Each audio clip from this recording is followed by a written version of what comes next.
नमस्कार दोस्तों, स्वागत है आपका अपने YouTube चैनल लक्ष्य अकेडमी पर। कैसे हैं आप लोग? बिल्कुल ठीक होंगे, हम आशा करते हैं। आज हम लेके आए हैं कक्षा 10 के सामाजिक विज्ञान का भारतीय अर्थव्यवस्था के क्षेत्रक, जो आपके अर्थशास्त्र वाले चैप्टर से मिलेगा। इसमें हमको क्षेत्रक के बारे में पढ़ना है।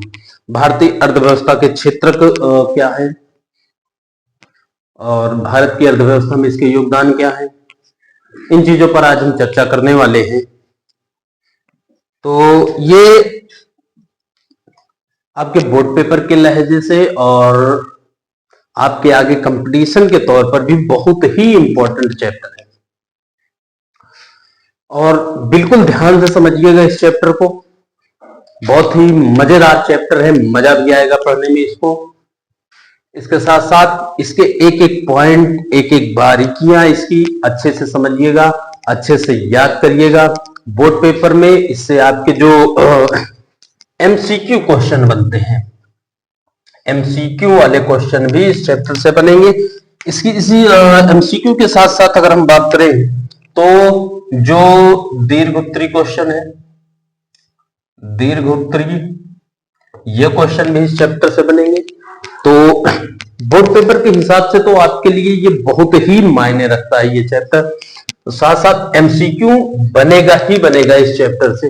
आप एक ये बात अच्छे से समझ लीजिएगा कि एमसीक्यू तो बनना ही है इस चैप्टर से, तो इसलिए बिल्कुल अच्छे से तैयारी करिएगा। हम प्रयास करेंगे कि एक ही वीडियो में इस चैप्टर को समाप्त कर दें। तो चलिए शुरू करते हैं आपका ये चैप्टर, जिसका नाम है भारतीय अर्थव्यवस्था के क्षेत्रक। तो प्यारे दोस्तों, ये चैप्टर क्षेत्रक के बारे में है, और क्षेत्रक किसका चाहिए? अर्थव्यवस्था का। भारत के जो भी लोग हैं वो कहीं ना कहीं काम जरूर करते हैं, कुछ ना कुछ काम जरूर करते हैं। किसान हो गए, वो भी काम करता है। डेयरी वाला वो भी काम करता है, मोची भी काम करता है, नाई भी काम करता है। सभी व्यक्ति कोई ना कोई काम करते हैं, आप ये मानने चाहिए। तो भारत का जो क्षेत्रक है, अगर हम भारत के अर्थव्यवस्था के क्षेत्रक की बात करें तो इसको 3 भागों में बांटा गया है। ये जो क्षेत्रक है कितने भागों में? 3 भागों में बांटा गया। पहला जो होगा वो हो जाता है आपका प्राथमिक क्षेत्रक, प्राथमिक क्षेत्रक। दूसरा द्वितीयक क्षेत्रक, और तीसरा तो आपको पता ही चल गया होगा क्या कहलाता है? तृतीय क्षेत्रक। ये 3 क्षेत्रक भारत की जो अर्थव्यवस्था है इन 3 क्षेत्रों के ऊपर निर्भर है, और यही 3 क्षेत्र मिलकर भारत की जीडीपी तैयार करते हैं। जीडीपी क्या है इसके बारे में हम अभी आगे चर्चा करेंगे। फिलहाल यहाँ पे 3 क्षेत्रक है, हम एक एक क्षेत्रकों की बात करेंगे। आपका जो प्राथमिक क्षेत्रक है, हम अगर प्राथमिक क्षेत्रक की बात करें तो ये क्षेत्रक में, इस क्षेत्रक में क्या है? आप ये समझिए कि जो प्रकृति से सीधे तौर पर प्राप्त किया जाए, सीधे तौर पर प्रकृति से हमको मिल जाए, वो क्या कहलाता है? प्राथमिक क्षेत्रक कहलाता है। यानी वह जो प्रकृति से सीधे प्राप्त किया जाए, प्राप्त किया जाए, क्या कहलाएगा? प्राथमिक क्षेत्रक कहलाएगा। डायरेक्टली कहां से आए? प्रकृति से मिल जाए, बीच में उसमें कुछ ना किया जाए, वो क्या कहलाएगा? प्राथमिक क्षेत्रक कहलाता है। इसके अगर हम अंतर्गत की बात करें, एग्जाम्पल की बात करें, तो इसमें आपका आ जाता है कृषि। कृषि क्षेत्र किस में आएगा? प्रकृति में आता है। और इसके अलावा अगर हम बात करें डेयरी, ये भी, और पशुपालन इसी के अंतर्गत आते हैं। और अगर हम बात करें गन्ना, हालांकि ये भी कृषि के अंतर्गत आता है। मत्स्य पालन की बात कर ले, मत्स्य पालन आदि, ये सब किसके अंतर्गत आएंगे? प्राथमिक क्षेत्र के अंतर्गत आते हैं। अब आपको ये बात तो समझ में आ गई होगी कि जो व्यक्ति मछली पालता है वो कौन से क्षेत्र में काम कर रहा है? तो प्राथमिक क्षेत्र में काम करेगा। जो व्यक्ति खेती बाड़ी का काम कर रहा है, अनाज उगाता है, उसको बेचता है, वो किस क्षेत्र में काम करेगा? प्राथमिक क्षेत्र में काम करता है। डेयरी वाला यानी दूध बेचने वाला, जो मान लेते हैं कि भैंस पाला या गाय पाला है, उसके बाद उसका दूध निकालता है, दूध बेचता है, तो वो किस में होगा? प्राथमिक क्षेत्र में कहलाएगा। अब आते हैं हम द्वितीय क्षेत्र की तरफ। द्वितीय क्षेत्र किसे कहते हैं? द्वितीय क्षेत्र किसे कहते हैं? तो द्वितीय क्षेत्र को होगा जिसका, या फिर आप ये समझिए कि जहां पर प्राकृतिक से, प्रकृति चीजों को लाकर कुछ नई चीजें बनाई जाए, निर्मित की जाए, वो द्वितीय क्षेत्र में होंगे। यानी चीजों का निर्माण किया जाए वहां पर, वो किसमें आएगा? द्वितीय क्षेत्र में। चीजों का निर्माण से मतलब है कि जैसे समझिए आप यहां पर गन्ना है, गन्ने को आप प्रकृति से लाओ, कहां पे लाओगे? मिल में। अब मिल में लाने के बाद वहां पे क्या बनेगा? गन्ने का चीनी। तो जो चीनी बनती है, तो चीनी किस में आएगी? द्वितीय क्षेत्र में आती है, और गन्ना प्राथमिक क्षेत्र में आता है। इस चीज को ध्यान दीजिएगा। यानी हम लिख सकते हैं कि विनिर्माण, विनिर्माण। तो विनिर्माण वाले जो भी चीजें हैं वो क्या होंगे? आपके दूसरे क्षेत्र में आते हैं। इसमें आपका क्या आ जाएगा? इसमें आपकी आ जाएगी मोटर बाइक,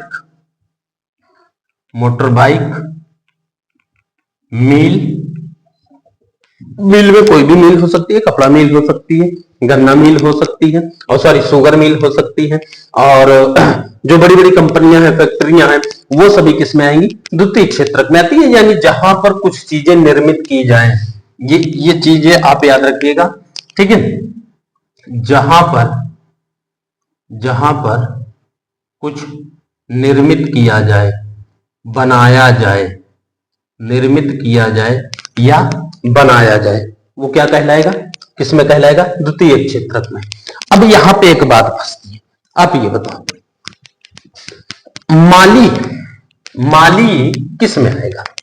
माली किस में आ सकता है? भाई माली दो काम करता है, एक तो फूल को उगाएगा, दूसरा माला बनाएगा। अब समझिए, जब वो फूल को उगाता है, फूल का जो फूल तैयार करता है पौधों से फूल लेता है, उस समय तो वो प्राथमिक क्षेत्र के अंतर्गत है। क्यों है? क्योंकि वो सीधे कहां से प्राप्त कर रहा है? प्रकृति से प्राप्त कर रहा है, सीधे फूल प्रकृति से। फूल कोई बना के नहीं दे रहा है, फूल कहां से मिल रहा है? प्रकृति से मिल रहा है। अब वो जो माला बना रहा है, तो वो बनाने का काम कर रहा है, तो इसका मतलब वो क्या हुआ? वो हुआ दूसरे क्षेत्र में। किस क्षेत्र में हुआ? दूसरे क्षेत्र में हुआ। क्यों? क्योंकि वो क्या कर रहे हैं? माला बनाने का काम कर रहा है। तो बनाने वाली चीज जो है वो किस में आएगी? दूसरे क्षेत्र में आएगी।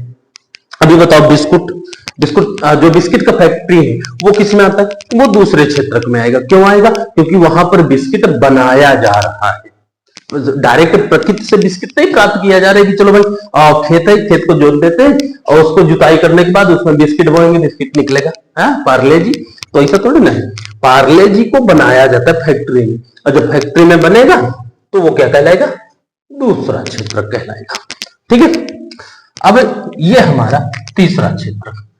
तीसरे क्षेत्रक की बात कर लें। तीसरे क्षेत्रक के अंतर्गत जो चीजें हैं वो क्या कहलाएंगी? अच्छा, तीसरे क्षेत्रक के अंतर्गत आती क्या चीज, कौन सी चीजें, ये समझ लेते हैं। इसके अंतर्गत आपकी आएंगी जहां पर कुछ चीजें बेची जाए। आप ये समझिए, बेची जाए। पूरी तरीके से ये भी नहीं कह सकते कि बेची जाए, क्यों नहीं कह सकते? क्योंकि इसका एक अन्य नाम भी है। अन्य नाम क्या है इसका? इसका अन्य नाम आएगा आपका, हम यहां लिख देते हैं, इसको कहा जाता है सेवा क्षेत्रक। क्या कहते हैं? सेवा क्षेत्रक कहा जाता है। ठीक है, इस बात को याद रखिएगा कि जो तीसरा क्षेत्रक है उसका दूसरा नाम क्या है? सेवा क्षेत्रक। और ये यहां पर, ये भी याद रखिएगा कि यहां पर कोई भी उत्पादन नहीं होता। कोई भी उत्पादन नहीं होता है।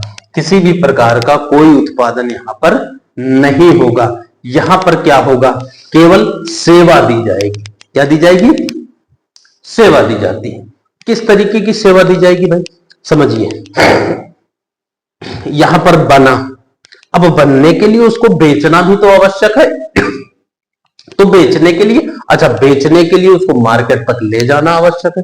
तो ले जाने में जो अहम भूमिका निभाता है वो क्या होगा? वो होगा परिवहन, यानी कि ड्राइवर। तो ड्राइवर जो होंगे वो तीसरे क्षेत्र के अंतर्गत आते हैं और वो किसी चीज को बनाते नहीं है, वो अपनी सेवा देंगे। ड्राइवर क्या करेगा? सेवा देगा, या फिर रास्ते में उसको बना के ले जाएगा बेचने के लिए। पार्ले जी कंपनी का अगर कोई व्यक्ति कहे भाई जो होलसेलर है वो क्या करेगा? रास्ते में बना के उसको मार्केट में बेचेगा? ऐसा तो करेगा नहीं। कंपनी से, यानी कि दूसरे क्षेत्रक से बना बनाया लेकर आएगा और फिर जब लाएगा तो उसमें कौन आएगा? तीसरा क्षेत्रक लेके आने में। और फिर जब दुकानदार उसको बेचेगा तो वो भी कौन आएगा? तीसरे क्षेत्रक में। यानी कि साफ तौर पर इस क्षेत्रक के जो एग्जाम्पल होंगे वो कौन होंगे? सेवा देने वाले, जो किसी चीज का उत्पादन ना करते हो। कौन होंगे? सबसे पहले तो दुकानदार, ड्राइवर भी हो सकते हैं, ड्राइवर और मास्टर,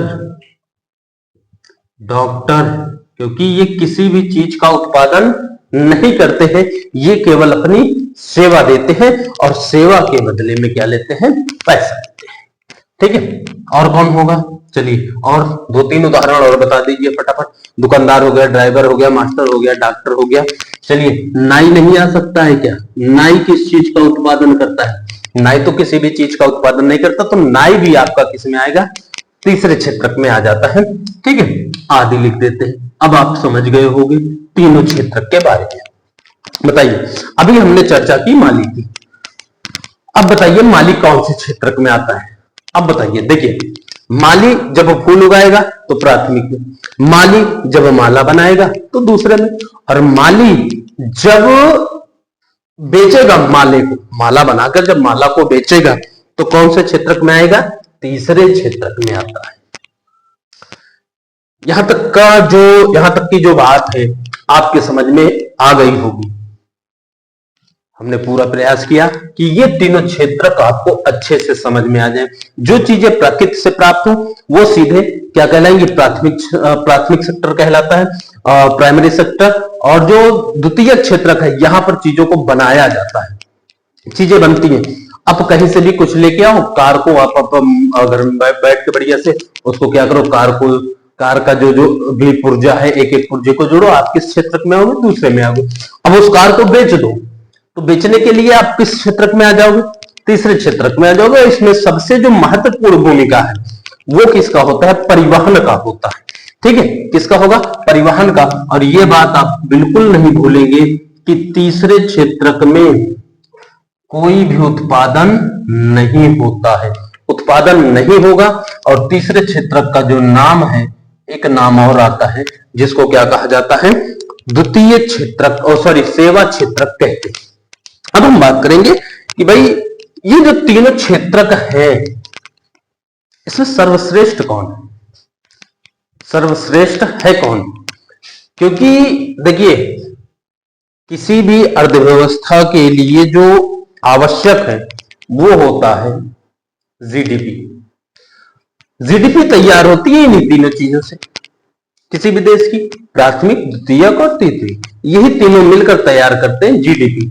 अब जीडीपी तैयार कैसे होती है वो निर्भर करता है भाई कौन कितना परसेंट अपना दे रहा है अर्थव्यवस्था में। ये भी कुछ देगा, ये भी कुछ देगा, ये भी कुछ देगा, जाहिर सी बात है। तो जब जीडीपी तैयार होती है तो जीडीपी तैयार करने के लिए तीनों की तुलना की जाती है, और जीडीपी तैयार कैसे होती है हम ये बताएंगे, ठीक है। जीडीपी तैयार कैसे, पहले हम इन तीनों क्षेत्रकों की तुलना करते हैं कि इनका जो योगदान रहा वो भारत की विकास प्रक्रिया यानी कि जीडीपी में किसका कितना योगदान रहा। तो हम अगर बात करें 1973 से 2003 तक की, 1973 से 2003 तक की अगर हम बात करें, केवल इसकी अगर हम बात करें कि इन तीनों में किसका योगदान कितना रहा भारत की जीडीपी में, तो हमको मिलेगा कि भाई जो प्राथमिक क्षेत्र का है वो 40%। इस दौरान आपको जो मिलता है प्राथमिक क्षेत्रक, फिर कौन आएगा, द्वितीयक आएगा, फिर उसके बाद कौन आएगा, तीसरा आएगा। इन तीनों क्षेत्रकों की अगर हम बात करें और प्राथमिक क्षेत्रक की बात करें तो प्राथमिक क्षेत्रक में आता है कि भाई ये जो है 40% अपना योगदान देगा। कितना परसेंट दे रहा था, 40%। और दूसरे क्षेत्रक की बात करें तो दूसरा क्षेत्रक 10% अपना योगदान दे रहा था, और तीसरे की बात करें तो तीसरा अपना योगदान 50% दे रहा था। कितने परसेंट, 50%। यहां तक की बात आपको समझे, और ये बहुत इंपॉर्टेंट है आपके एमसीक्यू क्वेश्चन के लिए। बिल्कुल याद रखिएगा कि 1973 और 2003 के बीच जीडीपी में, किसमें, जीडीपी में प्राथमिक क्षेत्रक का योगदान 40% रहा और दूसरे क्षेत्रक का योगदान 10% रहा, तीसरे क्षेत्रक का योगदान 50% रहा, ठीक है। और हम एक बात बता देते हैं आपको कि जो जीडीपी है, जीडीपी का फुल फॉर्म क्या होता है, तो आप याद रख लीजिएगा, इसको कहा जाता है सकल घरेलू उत्पाद। सकल घरेलू उत्पाद, जीडीपी का फुल फॉर्म क्या होता है, तो याद रखिएगा क्या कहा जाता है, सकल घरेलू उत्पाद कहा जाएगा। इसको कहेंगे जीडीपी को, ठीक। ये 1973 से 2003 का आंकड़ा है, 40%, 10% और कितना, 50%। लेकिन यही आंकड़ा जब हम 2013 और 2014 की बात करते हैं, 2013 और 2014 में जब ये आंकड़ा आया है, तब इसके जो परिणाम हुए वो कौन से हुए, इधर आपके प्राथमिक क्षेत्रक, यहां पर आपका द्वितीय क्षेत्रक, और फिर ये आया आपका तृतीय क्षेत्रक। इन 2013 और 14 में अगर हम देखें तो बहुत ज्यादा परिवर्तन देखने को मिला। क्यों? क्योंकि जो प्राथमिक क्षेत्रक यहां पर 40% रहा। ध्यान दीजिएगा, परिवर्तन आप देखिएगा कि 1973 से 2003 में सकल घरेलू उत्पाद में प्राथमिक क्षेत्रक का योगदान 40% रहा, और वहीं 2013-14 में ये घट जाता है और घटकर मात्र 12% रह जाता है। कितने परसेंट रह जाता है, 12% रह जाता है घटकर प्राथमिक क्षेत्रक। और द्वितीय क्षेत्रक की बात करें तो ये 20% रह जाता है। कितने परसेंट, 20% रह जाता है। और ये जो आपका है तृतीय क्षेत्रक, तृतीय क्षेत्रक बढ़कर हो जाता है 68%। कितने परसेंट? 68% इसका आंकड़ा आ जाता है तीसरे क्षेत्रक में। यानी हम कह सकते हैं कि तीसरे क्षेत्रक में लगातार वृद्धि हो रही थी, लगातार लगातार यहां से शुरू होता 2003 से तो 14 तक, हम 14 तक का ही आंकड़ा लेंगे क्योंकि आपके एनसीईआरटी बुक में 2014 तक का ही आंकड़ा मौजूद है। तो इसलिए 2014 तक अगर हम बात करें तो तीसरे क्षेत्रक में लगातार वृद्धि हुई और 2013-14 का आंकड़ा यही कहता है कि सकल घरेलू उत्पाद यानी जीडीपी में जो आंकड़ा है वो 68% जीडीपी को देता है। यहां तक आपको बात समझ में आ गई होगी, यहां तक की पूरी चीजें आपको समझ में आ गई होगी। बताइए, यानी जीडीपी में तीसरे क्षेत्रक में क्या हुई? वृद्धि हुई। क्या हुई? वृद्धि हुई है। ठीक है, ये हमने बताया आपको जीडीपी के नजर से। किसकी नजर से? जीडीपी के तहत या जीडीपी की नजर से कौन किस क्षेत्रक में वृद्धि हो रही है। ठीक है, तो जीडीपी की नजर से भाई किसमें वृद्धि हो रही है? तीसरे क्षेत्रक में लगातार वृद्धि हो रही है। ठीक है, किसकी तुलना में? सभी की तुलना में जीडीपी में अगर हम देखें तो तीसरे क्षेत्रक की क्या हो रही है? लगातार वृद्धि हो रही है। ठीक है, प्राथमिक क्षेत्रक की हिस्सेदारी 12%, दूसरे क्षेत्रक की हिस्सेदारी 20%, तीसरे क्षेत्रक की हिस्सेदारी 68%। अब हम क्या देखेंगे? रोजगार की दृष्टि से। अभी तक किस दृष्टि से देखे? जीडीपी की दृष्टि से। रोजगार की दृष्टि से तो अभी देखना बाकी है। आप एक बार स्क्रीनशॉट ले लीजिए, उसके बाद फिर हम आगे चलते हैं। ठीक है, यहां तक आपको बिल्कुल समझ में आ गया होगा। अब हम देखेंगे कि रोजगार की दृष्टि से कौन से क्षेत्रक में अधिक वृद्धि हुई है और इसके कारण भी कुछ रहे होंगे, उस कारण पर हम चर्चा करेंगे जरूर। ठीक है, चलिए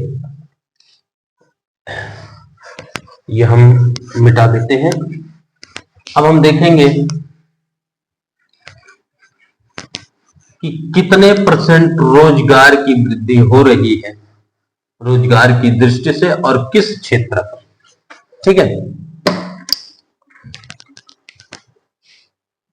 रोजगार की बात करेंगे।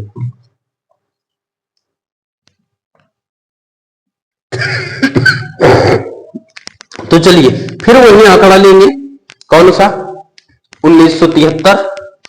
ठीक है, तो सबसे पहले 1973 का आंकड़ा। ठीक, और इस आंकड़ा पर हम चर्चा करेंगे, इस आंकड़े पर 1973 वाले में। ठीक है, कि कौन सा क्षेत्रक कितने परसेंट रोजगार देता था। सबसे पहले प्राथमिक, फिर द्वितीय और आपका आ जाता है तृतीय। चलिए, प्राथमिक की अगर हम बात करें तो ये 74% लोगों को रोजगार देता था। कितने परसेंट? 74% लोगों को रोजगार दिया करता था। 74%। दूसरे की बात करें, दूसरा क्षेत्रक महज 11% लोगों को रोजगार देता था। कितने परसेंट? 11%। महज 11% लोगों को दूसरा क्षेत्रक रोजगार देता था। और तीसरे क्षेत्रक की बात करें तो मात्र 15% लोगों को रोजगार देता था। कितने परसेंट? महज 15% लोगों को रोजगार देता था। और ये जो आंकड़ा है 1973 का है। 1973 में अगर हम रोजगार की दृष्टि से देखें तो प्राथमिक क्षेत्रक में 74% लोग काम कर रहे थे, दूसरे क्षेत्रक में 11% लोग काम कर रहे थे और तीसरे क्षेत्रक में 15% लोग काम कर रहे थे। ठीक है, ये आंकड़ा धीरे धीरे परिवर्तित हुआ। कब? जब 2013 और 14 का आंकड़ा सामने है। 2013 और 2014 का जब आंकड़ा आया तो काफी चौंकाने वाला आंकड़ा रहा ये। ठीक है, हम यहां पर चर्चा कर लेते हैं इसकी। प्राथमिक और ये द्वितीय, फिर ये आपका आ जाता है तृतीय क्षेत्रक। इसमें जो आंकड़े हुए प्राथमिक में, अगर हम प्राथमिक की बात करें तो जो 74% थी ये घटकर 49% रहेगी। कितने परसेंट? 49%। 74% वाला जो आंकड़ा था 1973 में वो घटकर कितने परसेंट आ गया? 49% आ गया। और अगर हम बात करें वही द्वितीय क्षेत्रक की, जो 11% था, ये बढ़कर 24% हो गया। कितने परसेंट हो गया? 24% हो गया। और तृतीय क्षेत्रक की अगर हम बात करें, तीसरे क्षेत्रक की, जो 15% था, वो बढ़कर कितने परसेंट हो गया? 27%। कितने परसेंट हो गया? 27% हो गया 2013 और 14 के बाद। ठीक है, कितना? 2013-14 में। यानी हम कह सकते हैं कि रोजगार की दृष्टि से भी तीसरा क्षेत्रक अव्वल नंबर पे रहा, सबसे आगे रहा। देखिए, ये 15 था, 13-14 में बढ़कर कितना हो गया? 27। अभी यहां प्राथमिक कितना है? 74 था, घट के कितना हुआ? 49।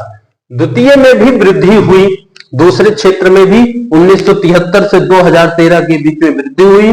ठीक है, और 11% से बढ़कर कितने परसेंट हुआ? 24%।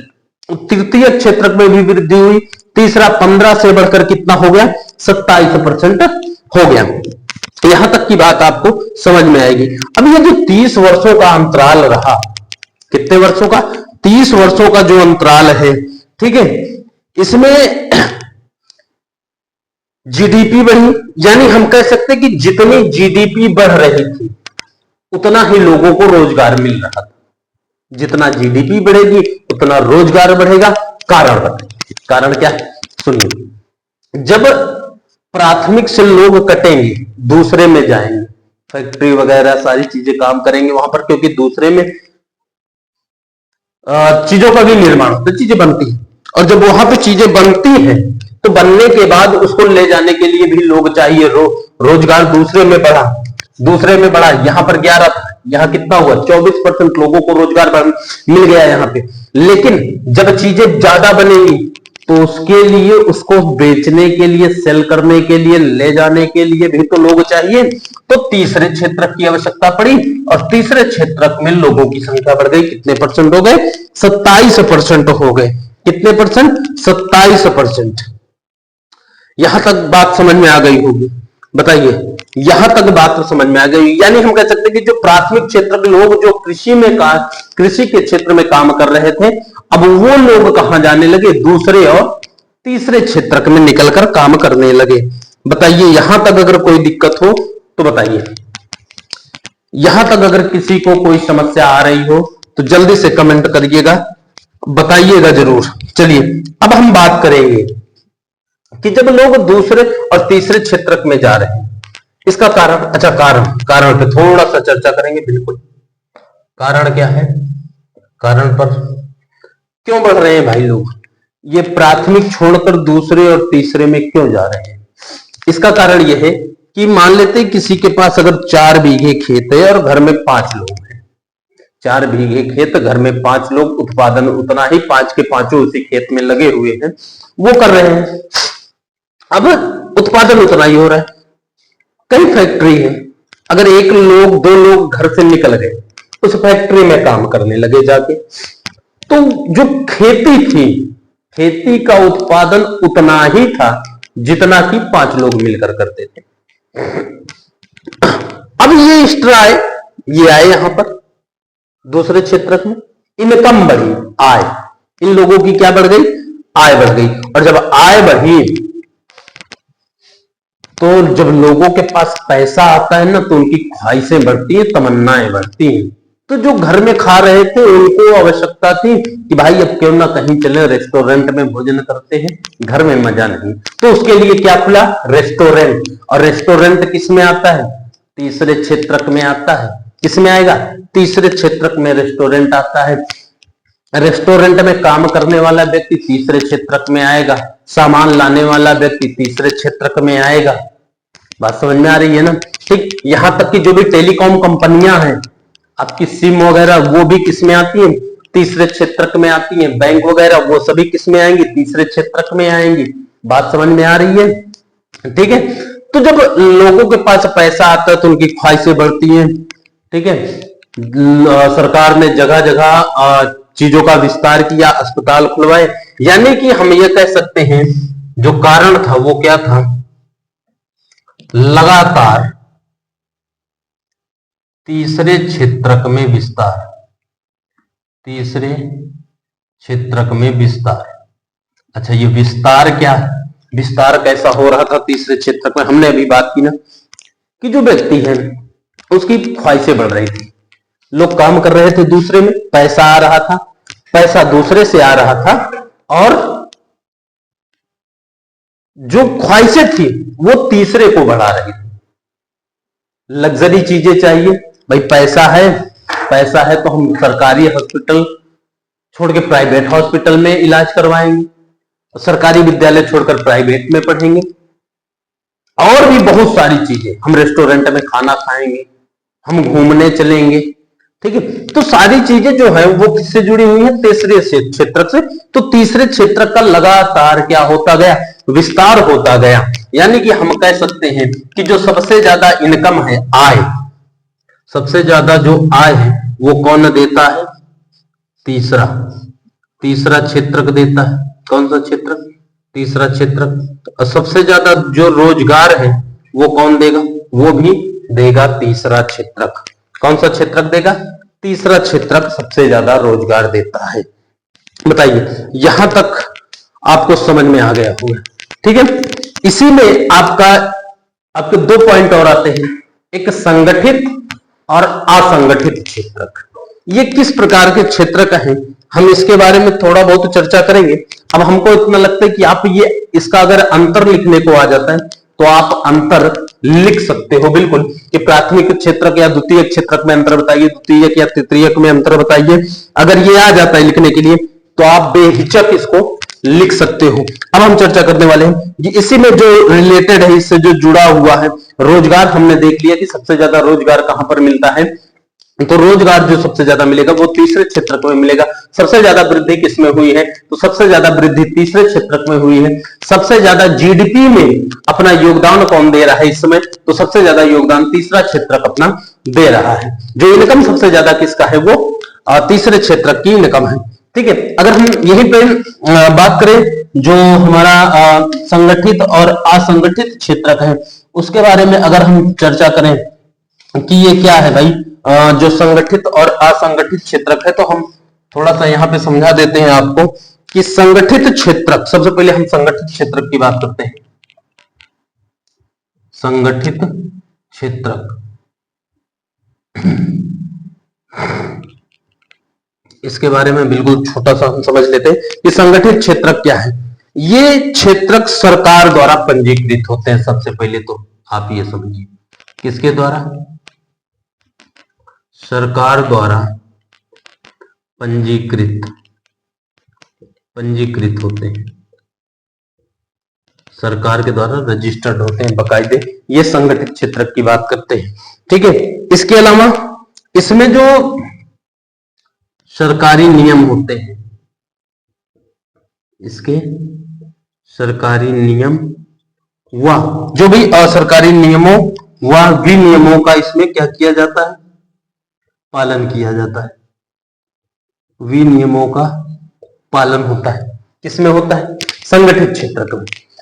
दो पॉइंट आपको इसमें समझ में आ गए होंगे, ठीक है, दो पॉइंट, ठीक है।